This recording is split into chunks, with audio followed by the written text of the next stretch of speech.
We discuss every era of Jedi on today's Star Wars Legends lore video.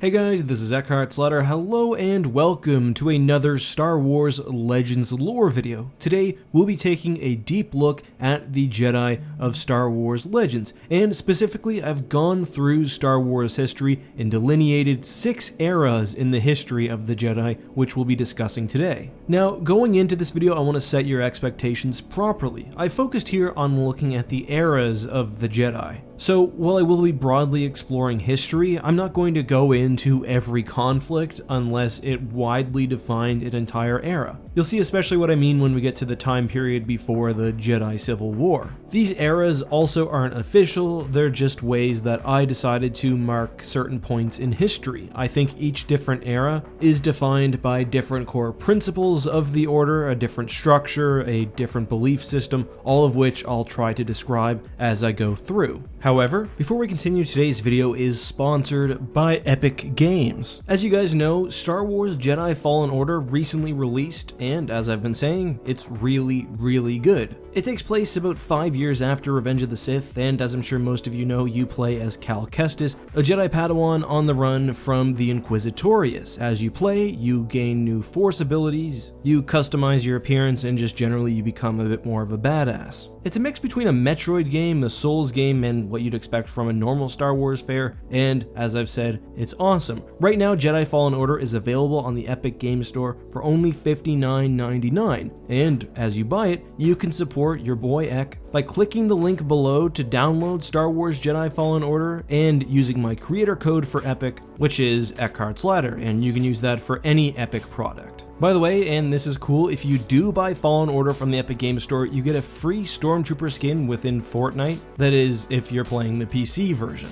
One more time, click the link in the description to download the game, and again, if you do decide to use it, consider using my support a creator code, EckhartsLadder, and you will be supporting my channel in a massive way.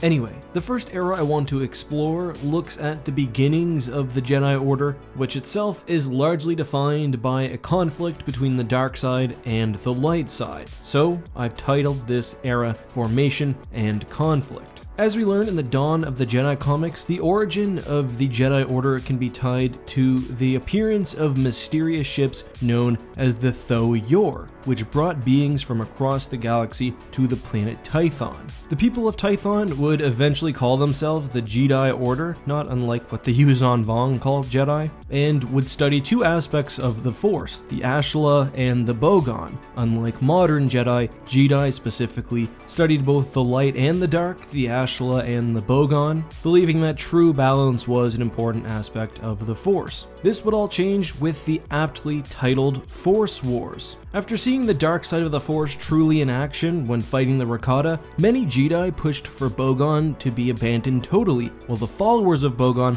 actually wanted to maintain balance, i.e. the use of both the dark and the light. During the eventual conflict, the followers of Ashla, the light side, were victorious and would go on to form the Jedi Order. The Jedi would then hunt down any remaining followers of the dark side, and at this point were still an independent group, but were now beginning to develop the tenets of the Jedi Order and also key aspects like the Jedi Council and the Jedi Archives. Eventually, the Jedi decided to leave Tython, largely after discovering that their power extended beyond the planet itself, and moved to Ossus. This was actually the beginning of a conflict that we'll see throughout the Jedi's history. At this point, the Republic was also gaining prominence, and the Jedi moved to Ossus in an attempt to distance themselves from the growing galactic government. Still, Jedi of this time did travel across the galaxy, continuing to fight evil and the dark side. This leads us to the first Jedi Schism, because the prior division was that of the Jedi.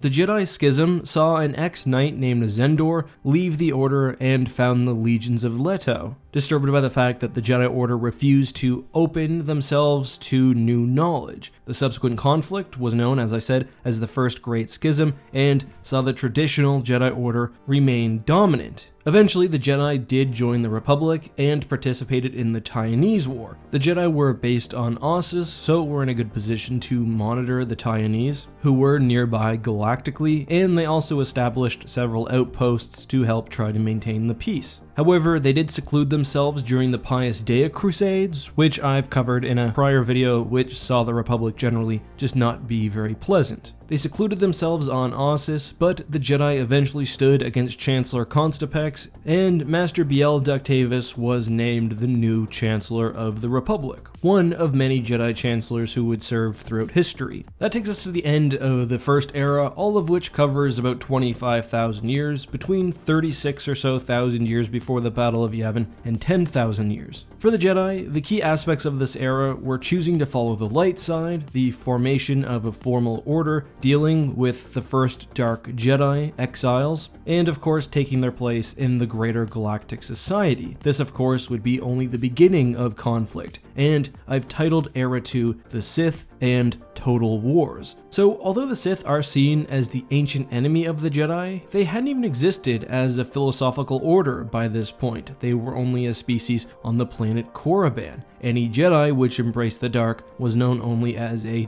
well, Dark Jedi. However, in 7000 BBY, the Jedi Order would see another massive conflict which would change power dynamics in the galaxy forever. A small sect of Jedi, as led by Ajunta Pall, were discovered practicing banished aspects of the Force. Further experimentation was banned, so the sect responded by declaring war in what would be known as the 100 Years of Darkness. Eventually, the Dark Jedi, including the still surviving Ajunta Pall, were captured and exiled from Republic space. They would settle on Korriban, home of the Sith species. What would be known as the Sith Order would develop as the Sith species intermixed and interbred with the Dark Jedi exiles. During this era, we see the Jedi fight their early wars against the emergent Sith, including the Great Sith Wars, the Great Hyperspace War, and more, while also dealing with several smaller Jedi schisms. However, I'm going to leave it at that for the era because the dominant factor is the rise of the Sith and the Jedi taking an even more prominent role in the galaxy. The next major period, Era 3, was the Jedi Civil War. By 5,000 years before the Battle of Yavin, the Jedi had established themselves more firmly on Coruscant, creating of course the Jedi Temple, and also integrating themselves directly in Republic affairs. The Sith had been pushed back, and after several major conflicts were largely thought defeated, though the Jedi Order still remained vigilant. In the 3900s,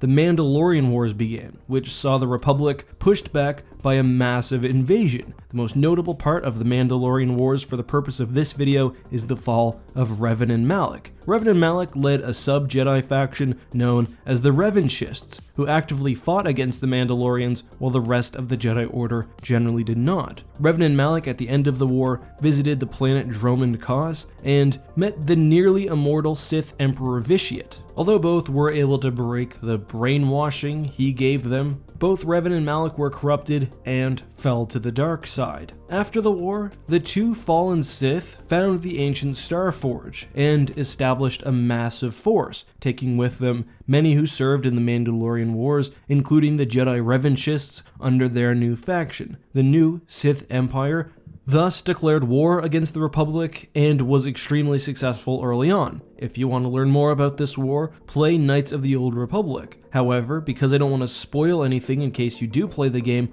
all I'll say about this is that Revan was eventually redeemed to the light side and killed his apprentice Malak. The Jedi survived the Civil Wars, but were harmed incredibly due to both the Sith and, of course, infighting from those who left the Jedi Order. They would be further harmed by the First Jedi Purge, which saw remnants of the Sith attack but would weather that storm too and rebuild. Following this, there were several major conflicts, mostly precipitated by the emergence of the Sith Empire, led by the Emperor Vitiate. This saw the Jedi Temple majorly damaged and the Jedi forced to return to Tython before once again recovering. The final major conflict of this era was the New Sith Wars, as detailed in Book 1 of the Bane trilogy. During this wars, the Jedi and the Republic fought the Sith and the Brotherhood of Darkness, with the Sith thought to be defeated at the Battle of Yuuzhan, where they were destroyed by the Thought Bomb. In reality, the Sith Order was simply under new guidance, specifically Bane's Rule of Two, which was meant to allow the Sith to grow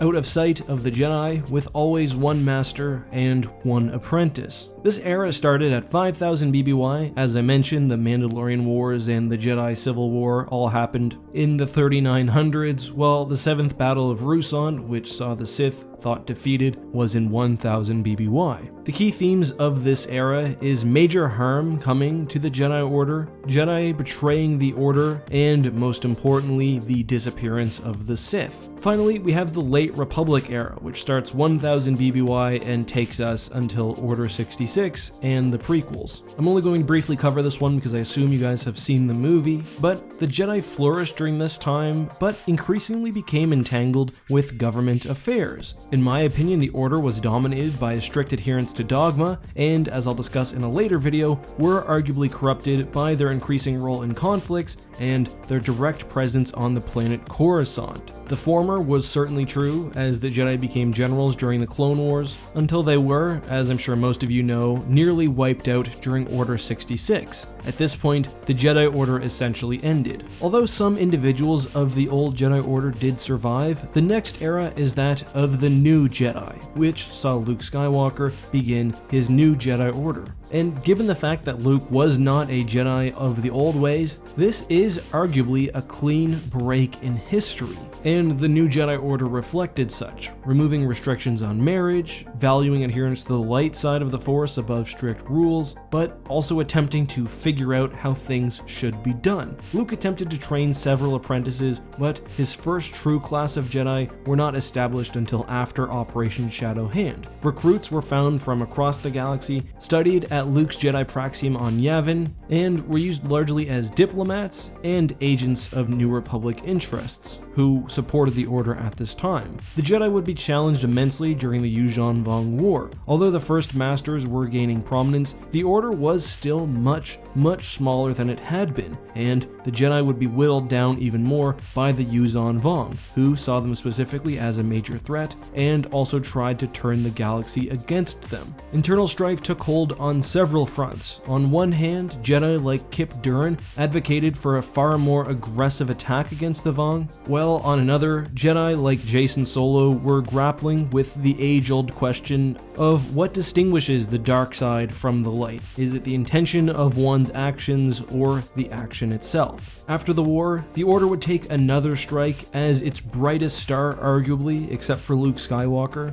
Jacen, fell to the dark side and assumed the Sith mantle of Darth Caedus. This once again brought forward the classic conflict that I've discussed a few times. To what degree should the Jedi be involved within the government of the era? During the Second Galactic Civil War, Luke and the Jedi were forced to stand against Jacen and thus the Galactic Alliance, and were acting on their own behalf rather than the government's, as they had actually started to do with the New Republic and the Vong War. That brings us to the Legacy Era. To sum up the new Jedi Order, this period was defined by an attempt to create a Jedi Order just after an era where the Emperor had done everything he could to remove proof of their existence. There were the beginnings of several major conflict which saw the Jedi start to retreat formally from their role within the government. And there were also old rules abolished in favor of what was pragmatic. That brings us to our final era, the Legacy Era. Here, the Jedi would become politically unpopular due to the war, specifically the Second Galactic Civil War. The public thought that the Jedi had operated outside of the law and were also responsible for the tragic fall of Jacen. So essentially, the Jedi were blamed for starting the war and ending it. Galactic Alliance Chief of State Amidala attempted to bring the Order formally within the government, even using Palpatinian tactics like threatening the Jedi Temple with a siege. Given this, and the rise of dark-side threats like Abeloth, Luke eventually decided to abandon the temple on Coruscant and move Jedi off-world. This brings us to the late Legacy era.